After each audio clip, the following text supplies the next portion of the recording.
Hello and welcome to Following on Ashes Inquest. I'm Jon Norman. Alongside Steve Harmison, you are watching us on the talkSPORT Cricket YouTube channel, or you're listening to us on talkSPORT 2, or possibly you're listening back on the Following on podcast feed. Either way, welcome. And let's get on with things, shall we? Because England have lost the Ashes. No real surprise there. We were kind of expecting it to happen a little bit quicker than it actually did in the end. We've got a lot to talk about. You no doubt know by now that Australia won by 82 runs. And that's it, 3-0 down in 11 days. The shortest time since Nasser Hussain in 2002-03 equalled it. We've had a lot of reaction because Ben Stokes has spoken, Brendon McCullum has spoken, Pat Cummins has spoken, and so has the press pack. Let's just go through a couple of the messages. Ohigo says, that settles that. Bazball is what everyone knew it to be. A cult of vibes and positive affirmations full of T20 cricketers. Kieran says, you won the moral Ashes, but Australia won the actual Ashes. Harshig says, if England are serious about getting to a World Test Championship final, at least in the next cycle, first thing to do is sack Baz.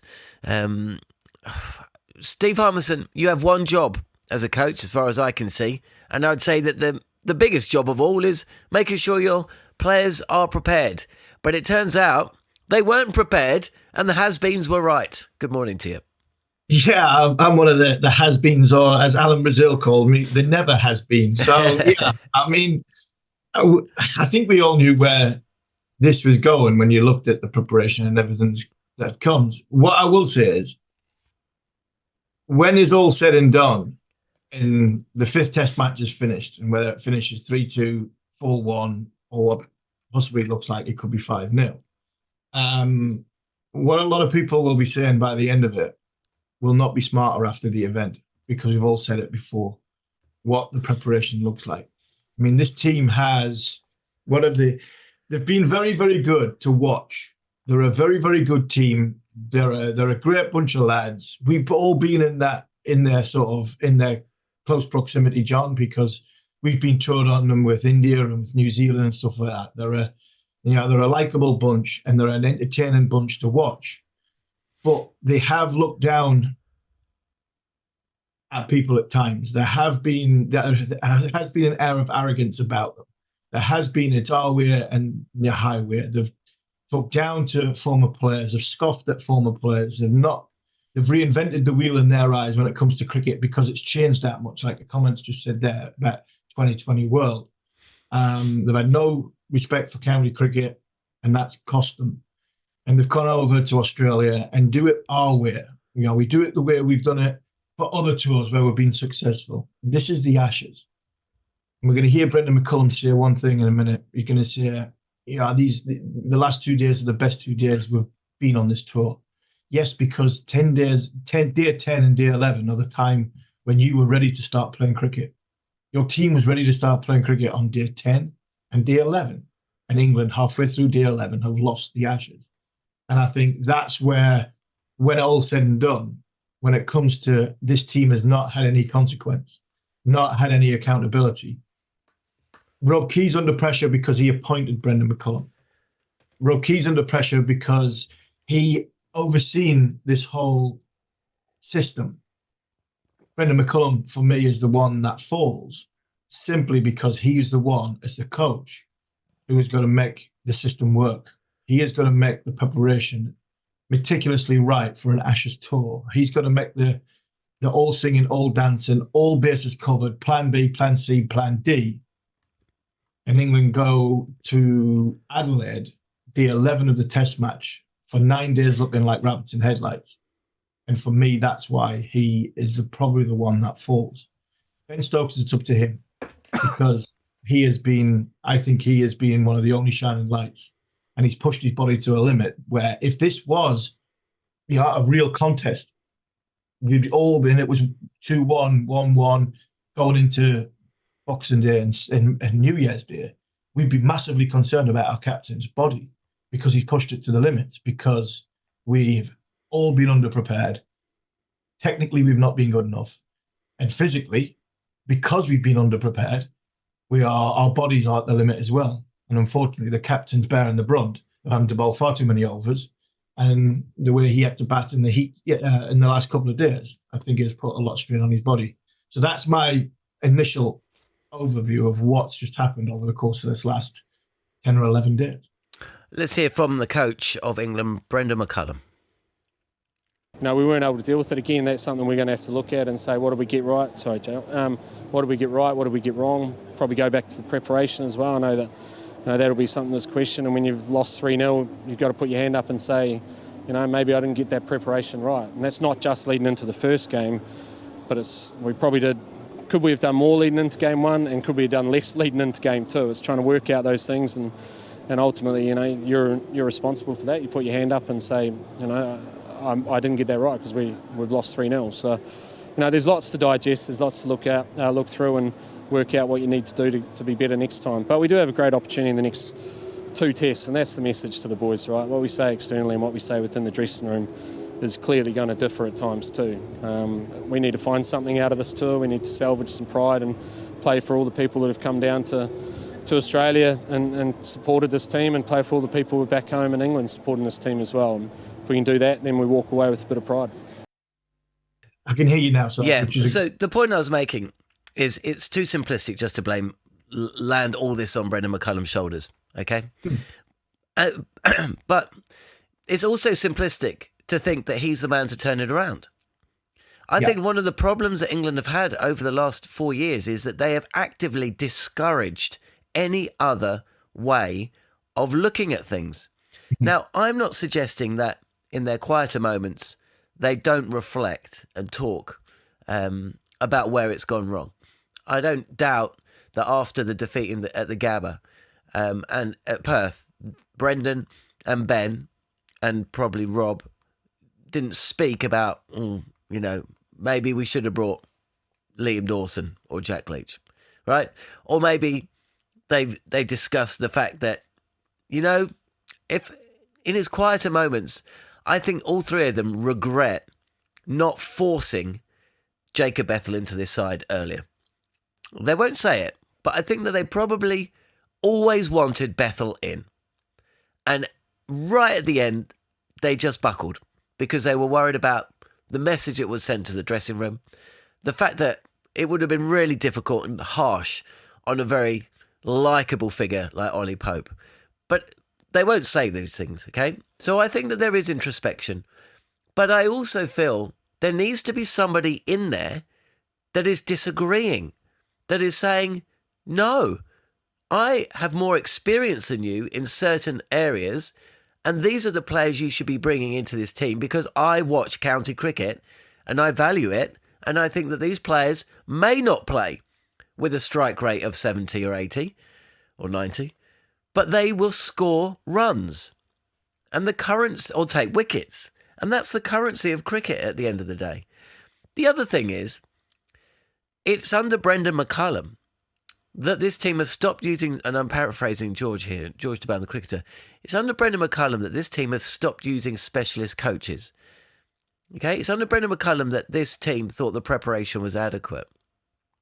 And it's under Brendon McCullum that this team have essentially eschewed technique in favour of mentality. I don't see how it can be Brendon McCullum that rows back on all of that. Does he rehire the coaches? Does he rehire the stats person? Does he rehire the conditioning coaches? Does he change the mentality? I don't think he can. I don't think that's even possible. And if he isn't that person, then I do think that possibly we should be talking about change at the top.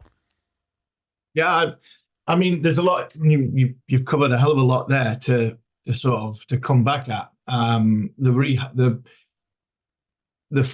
sort of losing as many staff, as in you saying the specialist coaches. That was McCullum. That's Brendon McCullum. Didn't want it cluttered. He lost. You have nutritionists. He lost an extra coach. He lost a fielding coach. He lost all these people.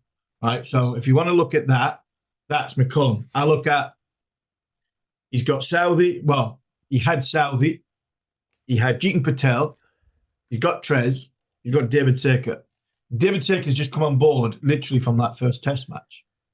Now, Trez wasn't there in 2000. He went home 6-7. He was there 0-2-3. Jeetan Patel came out, and I'm not throwing Jeets under the bus or Trez, because what they did on days 3 and 4 this test match. Yeah, but they have to do that. They've got no choice. They have to do that. But what they're saying is we shouldn't be taking any notice of it properly, because at the end of the day, they're another ones that have been brainwashed by Brendon McCullum.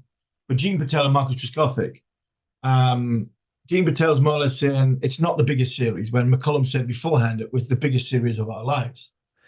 We have got people in power who possibly don't understand what the Ashes is. It does, but the rest of them don't. So they don't know what it's like to prepare. They don't know what it's like to get the stuff off the field that is going to be thrown at the players. Yeah, but Harmy. Yeah, I know, but let me finish. So there are little things there that I think what you're saying is 100% right. Who is saying, no, mate, you've got no idea. Yeah. And I hate to sort of keep going on back to sort of 2 or 3 years ago.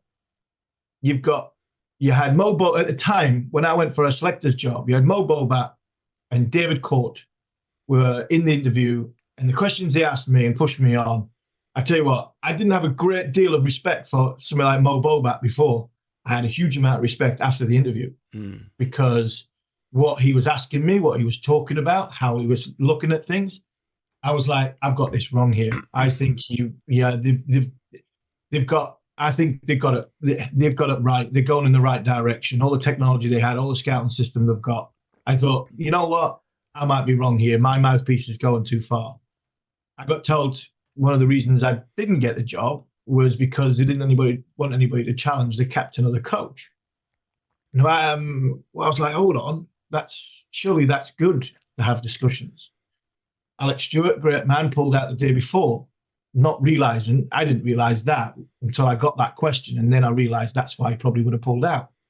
Now, if the captain and the coach aren't getting questioned, the director of cricket is standing above all this, and you've got performance director who probably is another yes man, and your selection panel is another yes man, what you find is you get 16 people go on tour, 3 of them are dodgy bodies. You can say whatever you want about Jacob Bethel, but they did that, what you're saying about Jacob, we did that to Shoaib Bashir anyway. All that coming to the melting pot is who is saying, have we thought about this? Where's our plan B? That's not right. He's not performing. We shouldn't be taking him. We need another spinner. We need some experience if Shoaib Bashir goes round a park in the first test match. Somebody to potentially bat at number 8. If no, where's our spare opener if Ollie Pope or Zach Crawley doesn't perform? Because bear in mind, Ben Duckett was probably one of the best opening batters in world cricket leading into this Ashes. So he's fallen off a cliff. All these conversations that you're saying, that's what should have been happening. But if you've got a performance director who's a yes man, if you've got selectors who are yes men, if you've got the system that's coming into it who's got no interest in county cricket are yes men, and Brendon McCullum's at the top and everybody's following his playbook, like, running towards the danger, going harder, all these things that we are technically not good enough to do and we are underprepared. Ben Stokes said it's execution. Well, what happens? The reason why execution's not right is because technically you're not ready. You're not prepared. You've not sort of battled ready and battled hardened. Where's the conversations with the likes of Andrew Strauss and Andy Flower who came over here and won? And Ben Stokes might say that was 10, 15, 20 years ago. But when it comes to getting ready for that first test match, the preparation is exactly the same. You have to be battle hardened. Your body's got to be up to it. You've got to be as physically and mentally as fit and sharp and ready to hit that first ball, and the challenge has got to be there. Because if not, what'll happen? You'll not get ready till the day 10 or day 11. What's happened? Day 10, day 11, we've lost the Ashes. You know what, Harmy? All of that I agree with, by the way. I'm not going to disagree with that. Apart from the fact that they didn't actually go at Australia, did they? No. They changed their tactics. And that was the moment when I just thought, we really are in trouble here. Because I kind of would have got it. To a point, I would have been furious and, we would have been talking about tactical naivety and all the rest of it if England had really thrown everything at Australia and fallen in a heap. But at least it would have been what they'd said they were going to do and had been trying to do. Pat Cummins, listen to this. They seem to have changed their style quite a bit game to game. Cummins said, I think that can happen in overseas conditions. You're always trying to fight for a method that works. You're trying to find a method that works. Now, I thought that we had a method. Yeah. All I've heard for the last three and a half years is about the method. Doesn't matter about results. It's about the entertaining. It's about bringing in new fans. It's about protecting Test cricket. We were in New Zealand when England lost against New Zealand. And they celebrated that fact to a point. And we were with them on that journey because it was a terrific Test match. And it doesn't really matter if you lose in New Zealand, does it? But there were a lot of people at that time who saw that game and the way they went about it, and they were furious and they thought it was a huge mistake. And you know what? Looking back, I think they probably were right. He goes on to say, this is it. Pat Cummins, because the point I'm making is they changed tack. After Perth, Stokes came out. And this is where... For all of so McCullum has come out, right? And he has held his hands up and said, I got this wrong. And I respect him for saying that. I do as well. Okay? It takes a big person so soon after a result to come out and admit they got something wrong, especially when the whole team has been going around laughing in the face of people who dared suggest that 2 weeks playing golf and having a drink in New Zealand wasn't ideal preparation for an Ashes series, right? But he's come out and he said it. I'm really interested to hear Ben Stokes talk about where he got things wrong. Because all I've got from Stokes is my players didn't march with me. My players weren't with me. No country for weak men. All this kind of stuff. But then when I've watched Stokes, I've seen baffling field placements for a lot of the bowlers. I've seen him go on the go slow when batting, which completely flies in the face of everything we've heard about. And he leads from the front and he puts his body on the line. Maximum respect for a guy that is essentially taking years off of his career and lessening his earning capacity and is willing time and time again to go where it hurts. I totally respect that. I wouldn't do it. He does it. And that is phenomenal. But, Harmy, Pat Cummins specifically highlighted England's approach on the second day of the third test in Adelaide, as I did at the top of the show when I said to you, is this the day Bazball's dead? Because I just watched England bat at 2.5 and over all day in 41 degree heat. Okay? They added 154 for 5 in 54 overs across the final 2 sessions in sweltering temperatures. Stokes himself batted particularly defensively, finishing this is from Cricinfo, finishing unbeaten on 45 off 151 balls. And then he couldn't bowl the next day, before accelerating on the third morning when it was cooler. Day 2 I thought was surprising. It was 40, this is Cummins.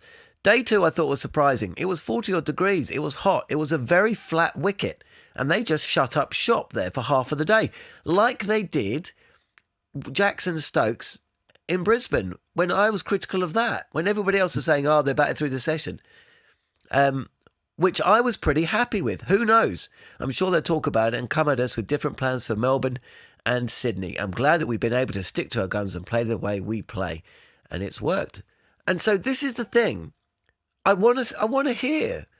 Is Stokes self-critical about the way he's captained this side? Because I haven't actually heard that from him. No, we haven't. Well, we haven't really heard Ben speak in depth as what we've had from Pat there. So I think we'll get that in the course of time, I think. And I'll be interested. Rewind a couple of months ago, John, when I sat across from Andrew Flintoff and a book came out and Andrew tells his story.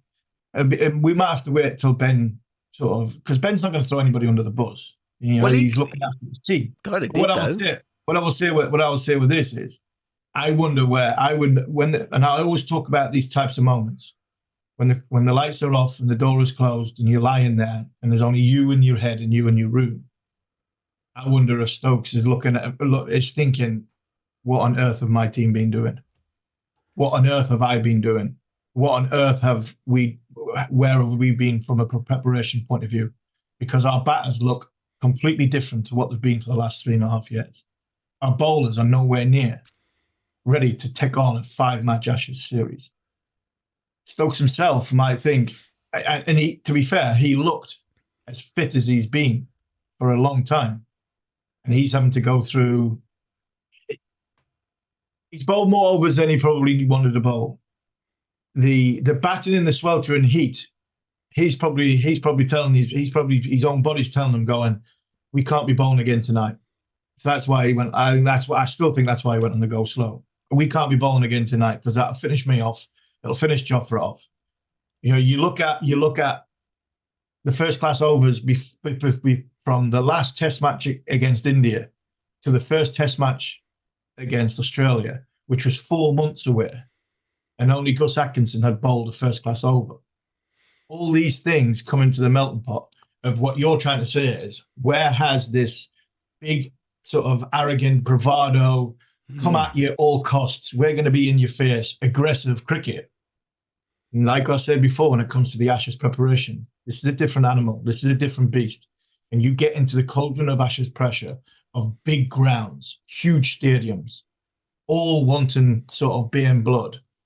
And if you're not prepared, technically, physically, and mentally, what you do is, unfortunately, you revert back to look after me, Jack, and you go back into your shell. So when me and Jared Kimber are having an argument on YouTube about a month ago, and me saying, and wrongly saying, I think this will be Australia, this will be England's Bazball going and doing what Australians have done for years. They're going to be in your face. They're going to be very aggressive. They're going to take Australia on. Well, it's fallen apart because I don't think England's batters were technically ready for it. I don't think England's bowlers were technically ready for it. I don't think England as a unit were physically and mentally ready for it. And I think when that first test come, they were a rabbit in the headlights and they've gone straight back into their shells. And that, for me, would be the biggest disappointment from Ben Stokes' point of view, because they are things that we've tried to produce as a group and a team. And all of a sudden, we've bottled it under pressure. And I think that will probably hurt Ben more than anything else, but he'll never, ever say it. So what do England do, Harmy? I mean, England's record in Australia is so woeful. Where do you even begin? Was it 16 defeats out of 18? And one of those draws was on a pitch so flat it was rated poor by the ICC. And the other one was rain affected. I mean, how can they be so bad in Australia over such a long period of time? It almost defies belief. It does. And you talk about when things are going wrong, you go back to basics. And what's the basic fundamentals of the game of cricket? And that is, especially in Test match cricket, is trying to put a ball in the right area for long periods of time and creating some pressure. We haven't done that. I mean, Bryden Carse, bless him, he's got five wickets more than anybody else. But he's going at 6 and 7 and over in passages of play and releasing pressure. England might have to just go back to, right, Ben Stokes has got to look around the room and go, right, who is going to be able to hold this game for me with the ball? So it might be Gus Atkinson, it might be Potts, and go away from what it is that we thought it was going to do to win in England, which is, fast bowlers and blow them away. The interesting one for me is Will Jacks. Where does he fit into this? Because there'll be a clamour for, you've got to bring Shoaib Bashir back into. But other than Stokes, Archer, Root when in Test match 2, I mean, Will Jacks has showed some guts, some determination and fight to not only sort of keep his place, but to give England the best chance every time he's sort of been in the game. And I feel for him because of what he's getting a little bit of stick because he's not a frontline bowler. He's faced 30 balls again today. Faced 90 odd balls yesterday. Last week we got top 3 top 3, top 5, top 6, whatever you want, who have not been able to put value on their wickets at large times. So where to go? Unfortunately, you have to try and do the basics well for long enough. And England aren't doing the basics well for long enough. And that is where you potentially got to try and sit down and say, right, we're going to have to try and play some some battle-hardened cricket, which is basically value your wicket, play for your off stump, and go back to what the has-beens used to do, and try and give yourself some confidence and get yourself in a position to affect the game in a more aggressive manner by just basically hanging around for longer with a bat and with a ball. I mean, challenge you off stump and work from there. I mean, that's it. That would be the simple thing for me from a bowling point of view. But can you challenge the off stump for long periods of time and work from there? If you get the confidence and you start moving the ball around a bit, then fair enough. Go for whatever your instinct's telling you. Don't go for that when you're going at 6 and 7 and over and the horse is bolted. Scott Boland has bowled with a keeper standing up for about 60% of his overs bowled this series, and he's bowled to the top of the stumps. Well, I tell you what, England's batters tried to do that, and it didn't work. And England's bowlers can't do that. Josh Tongue can't do that. Bryden Cast can't do that. Ben Stokes can't do that. Jofra Archer can. Gus Atkinson can. And so can Matt Potts. There's your attack. There is your attack. Gareth Hamill, 1946, says, Pommies used to be humble and fought hard with guys like Beefy. They liked to fight. Then you didn't. Then you became scared. Now you're arrogant and need to have a good look at yourselves. Well, we've got another half an hour of that. You are watching or listening to Following on Ashes Inquest on talkSPORT 2 or the talkSPORT Cricket YouTube channel.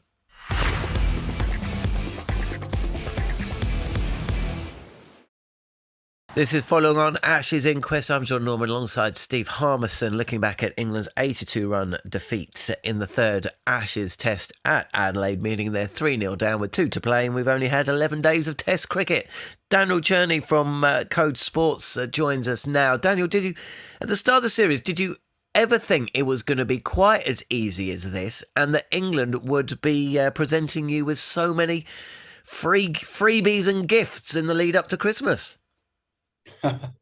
Probably not quite this easy. Look, having said that, I did predict 4-1, although that was pre-Josh Hazlewood's injury, and I thought once Hazlewood went down, that was going to make things quite a bit more difficult for Australia. But as it proved, it wasn't really. Probably today and the last couple of days are probably about as hard as it got for Australia.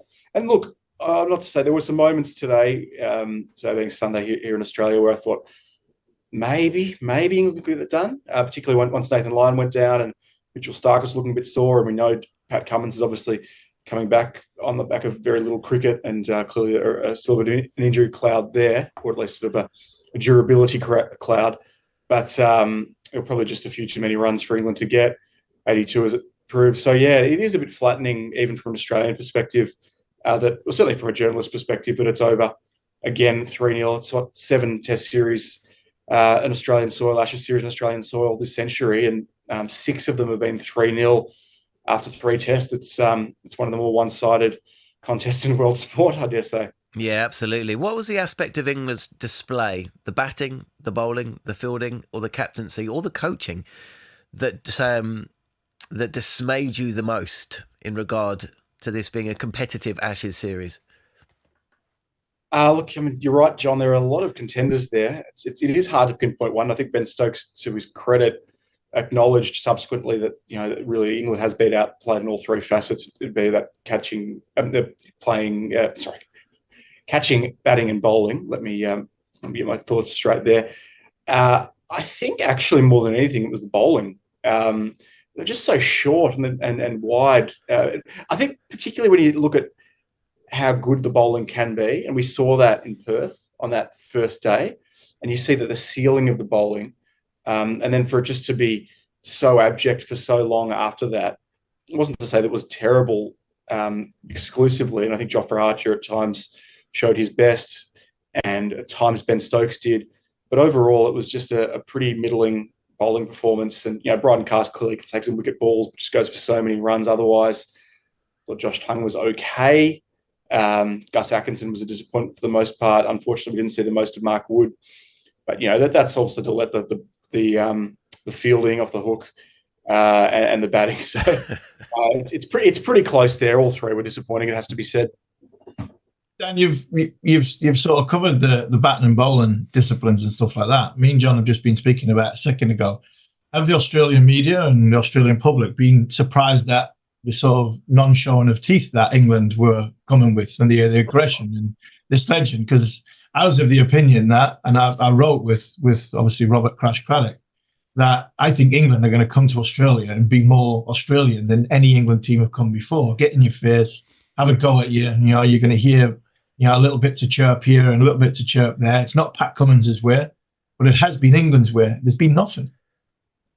Yeah, I think you're right, Harmy. I think one of the things about, for all the sort of mirth and Australians have been sort of potting Bazball and the like ahead of this series, I think deep down there was a sort of sense that Australians didn't mind a bit of the get up and go about it, and the fact that they would get in your face, and obviously an aggressive type of play, which I think Australians broadly admire, not too stodgy and not sort of too conservative like we have seen from England teams in the past. And there were parts of Australia which were probably a bit more England-like leading into the series. At least that was the narrative. But it didn't eventuate that way, clearly. In fact, look, and she is clearly biased given she's married to one of the players, but Elisa Healy, Australia's women's captain who was commentating on the series for Fox, she noted that, listening into the stump mic, obviously as a wicketkeeper, she's got a good sense of these things, and she's, not shy of a word herself over the years. She sort of noted that England were very quiet, and I think they tried to get up a bit more in that third test, but it just overall, and we saw it obviously with Jofra Archer and Steve Smith, and that brief moment in Sydney, in Brisbane, it was a bit of a shame, I suppose, that Steve didn't play this game, because I think maybe that would have galvanised England a bit. I'm sure they prefer Steve Smith not playing, having said that. But look, overall, it was a quiet England team, and they have gone down with a whimper. Without a whimper, it's a shame. I tell you what, though, for all of the talk of a close series and possibly England winning, Australia have bowled phenomenally well. They've bowled as a team. They've got bags of experience. They're skill-based bowlers. They have been phenomenal. But, once again, as we head to Melbourne, it looks like you're going to be without some key individuals. England haven't been able to capitalise on that in the first 3 test matches. Nathan Lyon, I doubt we'll see him again this series. Pat Cummins, we might see him in Sydney, but he's ruled himself out of Melbourne. As you mentioned, Mitchell Starc, he's bowled 3 test matches. He's given it his all, and he was looking like he was clinging on a bit towards the back end. Then you have to throw in the fact that, of course, within the batting, Steve Smith hasn't definitely recovered from the vertigo that he's been suffering. So, Usman Khawaja, of course, with 80 and 40, will probably play now. What changes? How do you think, or how do you see the makeup of the attack or the team for that Boxing Day test match? Yeah, I think you're spot on, John. I think maybe that's part of what makes it so probably painful for England, or such a waste for England, because this Australian team was vulnerable without Hazlewood, without Cummins for 2 tests, Nathan Lyon going down, Usman Khawaja going down, Steve Smith going down at various points, the fact that there were 2 debutants in Perth. But to sort of answer the direct question, I think, Nathan Lyon, I think he's on crutches as they celebrated the win with the team song on Adelaide Oval about an hour ago. So, he's not going to be playing. There's 3 main spin candidates, and I wouldn't be surprised if they went for any of them. It's quite an even spread there between Todd Murphy, who we did see in that 23 Ashes series, has played a bit of Test cricket for Australia, still only a young player at 24 or 25 from Victoria, the off-spinner. Corey Roccacioli, who's another off-spinner from Western Australia, probably the most like-for-like with Nathan Lyon, just in terms of the overspin and the bounce that he's able to extract. He's had a very good Sheffield Shield record in recent seasons, albeit Murphy was picked for Australia A ahead of him in that recent match against the England Lions. So I'd say Murphy, if they went for an off, he would probably be ahead. And the other one is Matt Kuhneman, who's also played a bit of Test cricket for Australia and done very well in Asian conditions, yet to play a test outside of Asia. And his record in the Shield is probably not quite as strong as the other 2, but he is centrally contracted, so wouldn't be surprised if they went for any of those 3 options. Steve Smith, look, he was pictured having a beer post-match, so I dare say probably wouldn't be drinking if he was still suffering from the effect. Well, look, maybe that balances it out. Maybe you're feeling dizzy and you have a beer, maybe you suddenly feel like straight again, so to speak. So I think, I think he'll probably be right. He was back in the nets, so I dare say he'll be okay. I think Usman Khawaja should and will keep his spot. I don't know that for sure, but I would expect him probably to get the nod over Josh Inglis. I think it'll be Inglis that's squeezed out. Jake Weatherald has been so-so. Obviously that very good innings in Brisbane and shown what he can be, but hasn't exactly bedded down his spot, but I dare say they'll back him in. And then in terms of the quicks, Cummins has effectively ruled himself out. I think, look, being a Victorian, there would be an absolute mutiny if Scott Boland didn't play the Boxing Day test. So I think they'll back him in despite his workload, and he's a warhorse. And there are 4 or 5 days to get up for it. And Mitchell Stark's a bit the same. He just, despite the fact that he does look uncomfortable, he's had such a good series. I dare say that they'll back him in. I think there's an option potentially that they could look to bring in bring back Michael Nisa, even potentially bring in Bo Webster, although suddenly getting a squeeze for spots there. And Cameron Green's not playing overly well, but I think it'll be. I don't know for sure. I'd say Murphy for Lyon, Nisa for Cummins, and Smith for Inglis. I'd say they were the 3 most likely changes, but there's a few different ways they could go. Dan, I mean, Steve Smith's got his priorities right. A beer at the end of celebrating winning the Ashes. I mean, vertigo's vertigo, but you've got to celebrate to win an Ashes. I mean, but when you look at, England have come preparation 3.5 years. This has been where it's going. Australia look for the next Ashes. Can you see that bowling attack? Because let's be fair, that's the big difference, the glaring difference for me between the two sides. Can you see that bowling attack carrying on towards going back to England and defending them? 2027, yeah. I think Pat Cummins, you certainly can see, as long as he doesn't have any recurrence of this back issue. And clearly, we've seen when he's fit, he remains absolutely world class.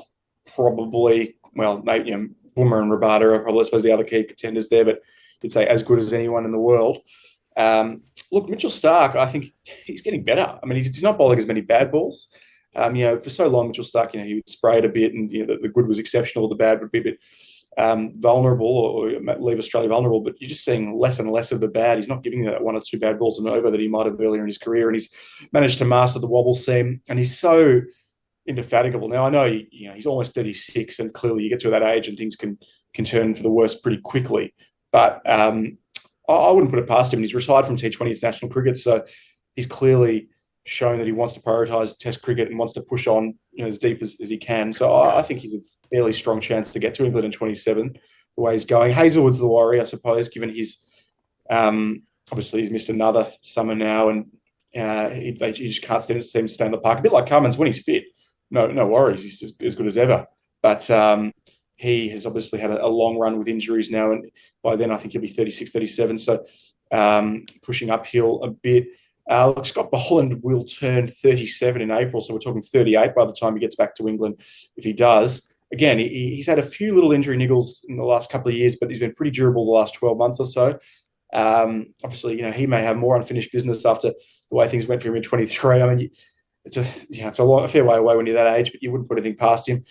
And Nathan Lyon, it's funny, he asked me 2 days ago, I thought, look, yep, why not? Go on. But once these soft tissue injuries, which obviously he had at Lord's, and again here start to mount, you do have some doubts. Australia's got a massive 18-month period coming up from August. They don't play another test post the Ashes until a couple against Bangladesh in August, but then they got 2 in Bangladesh, 2 at home to Bangladesh, 3 in South Africa, home timer against New Zealand with 4 tests, 5 test tour of India, 150th anniversary test, potentially World Test Championship final, an Ashes tour, a 50 over World Cup, and then the next home summer, all in pretty quick succession. So it's going to be, wham bam for them. So they're going to need some depth. Lyon has spoken for a long time about his keenness to get back to England and India, having never won Test series in either of those, the 2 big countries that Australia obviously tours. So he will try, and I think we've seen this week that his bowling is still there, but it's probably his fitness and the rest, which you're a little bit concerned about. But it may, to a degree, hinge on what happens with whoever replaces him. I mean, if someone can stand up in his absence and give selectors something else to think about, particularly if they're a bit better an option in the field, which I think is something where you see Nathan Lyon does struggle a bit now, and also his batting is obviously not a major strength.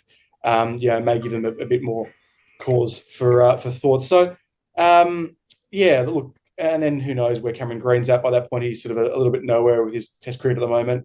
I was hoping for his sake that he would show a bit more with the ball, and particularly in the absence of Lyon, that he could have played a key role to get Australia to victory. But he only had that one, and it was a good moment to get, was it Harry Brook out in the first innings. But overall not a huge impact with bat or ball across the test.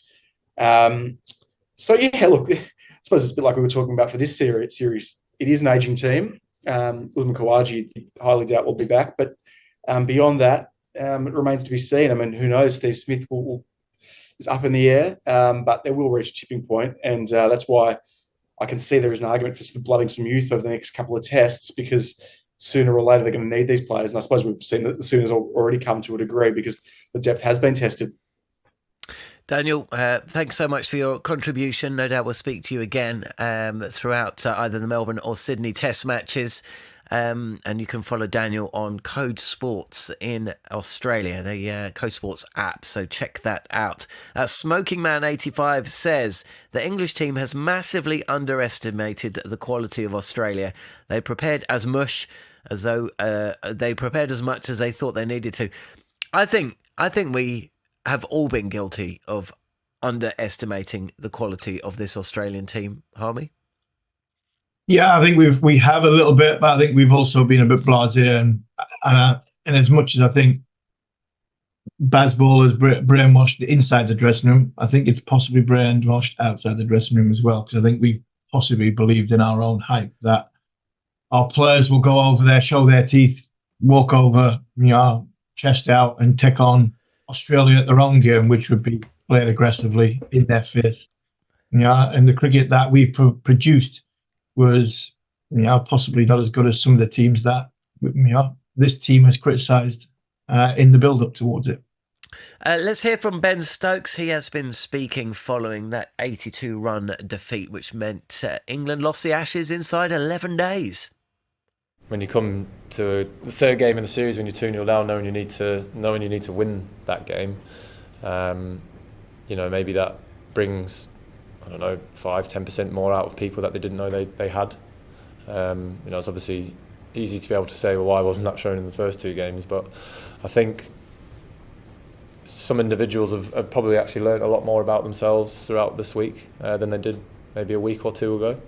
There is a lot of positives to be able to take out of this game, and for us to be able to build on and take forward not only into the two games made in the series, but also I think how our cricket looks in the future.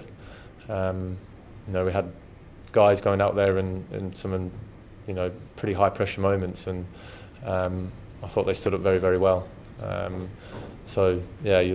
I think some individuals have, as I said, they've learnt a bit more about themselves this week, but it's obviously hard when to look at it with too much positivity at the moment, because obviously there's a lot of emotion to attach with what's just gone on and where we are. But yeah, I'll take the positives out of some of the things that I've seen this week.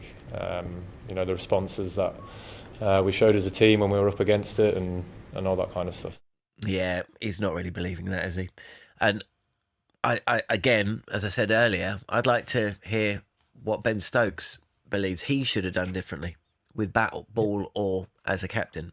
But yeah, bat, ball, captain. That's the captain bit is the one, because I think the hardest part about probably being a leader is when you look across and you're expecting your decision to be backed up by a performance or a level of performance or a level of attitude, and it's not there, especially when you've backed them for 3.5 years. I think that's what possibly has let Ben down. And I think on them comments, there'll be no surprise to me if the likes of Josh Tong, Will Jacks are playing next week, because I think he's possibly talking about people going into that cauldron under the utmost pressure and handle themselves better than what some of the ones that probably should have handled it better when it comes to the mentality and the pressure and their technical deficiencies. So I think he was talking about Will Jacks there, because fair play to Jacks. You can question his bowling and whether he's good enough, or you can question whether he bats at number 8 or whatever. But that lad didn't shirk responsibility. He gave everything he possibly had. And you can have a go and say, well, he was not a frontline spin bowler. He's a part-time spin bowler. That kid, for me, tried his very, very best, and he fought tooth and nail with a bat right to the very end. So if I'm picking a team next week, Will Jacks is definitely going to be in it. Banana Bender says, can an English person do this very, very quickly, because we need to go through your rankings, and also I need you to select a team for the MCG. Banana Bender says, can an English person explain where the confidence of Bazball comes from? They haven't won an Ashes series in Australia in almost 15 years. Actually, I will start the answer. I think we all believed in Plan A when it came to England, but we were always slightly concerned that there wasn't a Plan B. I think Plan A could have worked, but we never saw it. Oh, we did see it. We saw it on day one at Perth. 100% right. And in the end of the day, this 3.5 years that has been, a roller coaster ride. The problem that we've had, and when we've ever come up against trouble, and potentially pressurized situations, it's the Plan B bit that's the problem. Plan A, when Plan A works, we are an unbelievable side. But when somebody works out how to play against Plan A, we replace Plan A by kamikaze Plan A. No Plan B. Harmy, let's go through the team then. I want you to give your rankings out of 10. We'll start with Zach Crawley. That for this game? Yeah. I think Zach's been very good in that second innings. I thought it was a good innings. I mean, I can't give anybody more than 7. They've just lost the Ashes, so I'll probably say 7 for Zach. Ben Duckett. 4-5 for Ben. 4-5 for Ollie Pope. 5. You'd expect a bit more from Joe. Maybe he's a 5 because obviously he got 39 that second innings. Harry Brook, he got 20 and 30. He's in. He should do better than that. Another 5. Ben Stokes. Well, I think he will be sort of top of the tree as well. I'll give him a 7 because, again, he's pushed his body to the limits and he looked a broken man at the end. Yeah, not on the press conference. He top scored as well, didn't he? Yeah, he top scored. So, Jamie Smith. A lot's been made of Jamie Smith, and I really feel sorry for the kid. If you're not, I think he is somebody. I think when all said and done, and we look back on it. Was he conditioned, ready for 5 test matches? He looks a big lad. He looks heavy on his feet. He doesn't look the most vocal. Matt Pryor's had a go at that, and he's right to do that. But if you're not vocal, Geraint Jones didn't say much. Chris Reed didn't say much. He's not Matt Pryor in the sort of buzz around. If that's not in your nature, it's not in your nature. It's like sledging as a fast bowler or any bowler. If you're not good with the chat, don't do it. I feel sorry for Jamie Smith. One thing I will say is this kid is a future for England, and I think we have to stick with him. So, as a wicketkeeper, possibly not as a wicketkeeper, definitely as a batter. But from a wicketkeeper point of view, I still think he does. He dropped a catch. They all drop catches. He dropped a catch. He doesn't. He doesn't keep for his county. And again, that's probably possibly the problem. But at the end of the day, we look so much down on county cricket. They don't even play for their counties. Well, that's true. You mentioned about the first past over, so it don't really matter on that front. I think we persevere with him in the keeping department. What's your ranking? Sorry, we've just running out of time. I'll give him a 7 because the bottom order, they fought like anything. I mean, if the top order could fight the same way as the bottom order, Will Jacks, another one, he tried his utmost best, and I think he pushed his limits. He was as good as he is with the ball, and he was fighting tooth and nail with the bat. I'll give him a sort of 6-7 for him. Cars, again, he got wickets. He got 39 at the end, but it's 6 and 7 and over, so unfortunately, probably a 5. Archer, he got 5 for in the first innings. I think he would be a 7. I think Jofra's given everything he possibly can. And you know what? I think Josh Tongue got better and better. Again, probably not quite the right lengths, but I think by the time, if he's played in Melbourne and played in Sydney, I think, you'll get a good Josh Tongue by the end of it. So you'll give him a 6. Okay. But nothing to write home for. The headline act was probably in the second innings, Archer and Stokes for me. Okay. Team for the MCG, very quickly, just run through the team. Oh, do you know what? I've had it written down here. I mean, for me, unfortunately, Bethel does.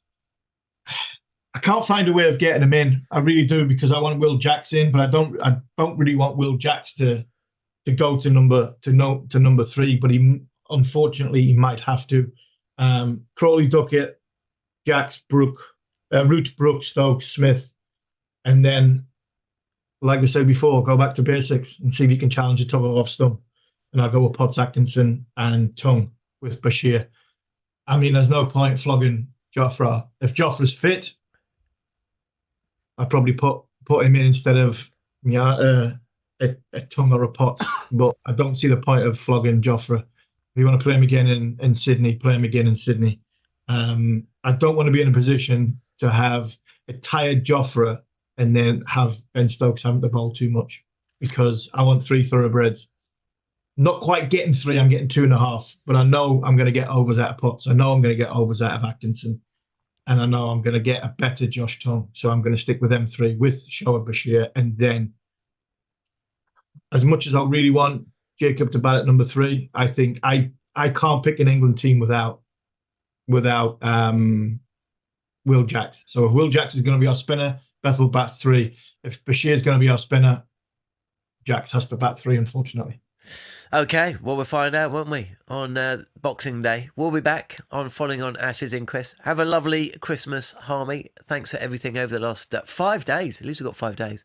And thanks for joining us on the talkSPORT Cricket YouTube channel, or via talkSPORT 2, or on the Following on podcast feed. But for now, thanks for joining us on Following on Ash's Inquest.